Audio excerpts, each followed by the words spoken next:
前几天咱们介绍机队规模100架的航空公司时，提到了印度快运是最新的一家，位列第58。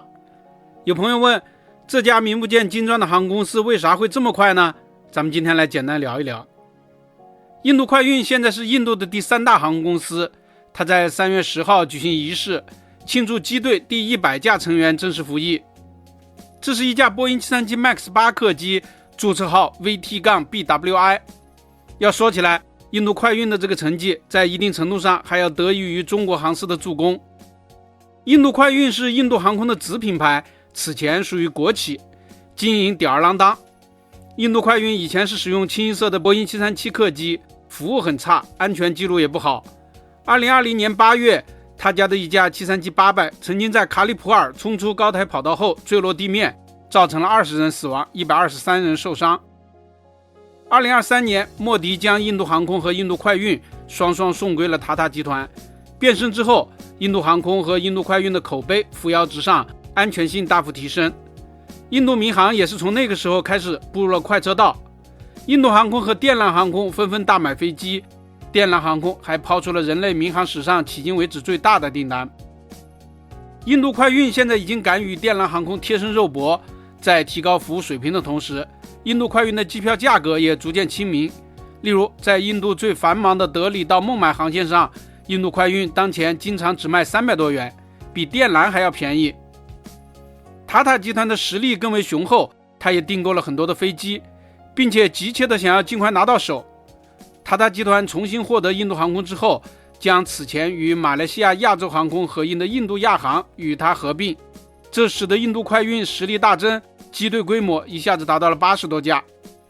印度快运自己说 VT-BWI 是他们的第100架飞机，但是我们在检查发现，这架飞机其实接收于2025年的2月12日。印度人办事儿似乎永远也不急不躁，一直到3月10号，他才举办了第100架仪式。而且当天既不是入役，也不是首飞，因为跟踪记录显示 VT-BWI 早在3月7日便开始了载客运营。其实根据网络资料， VT-BWI 也根本不是印度快运的第100架飞机，而是第105架。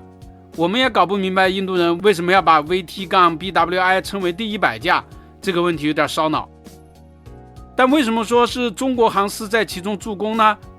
原来印度快运的第100架737 MAX 8本来是属于中国东方航空公司的订货。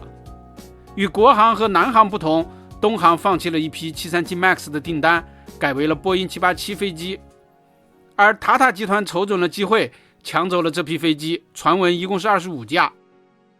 飞机在订购的时候要交定金，如果不按合同接收，定金一般不退。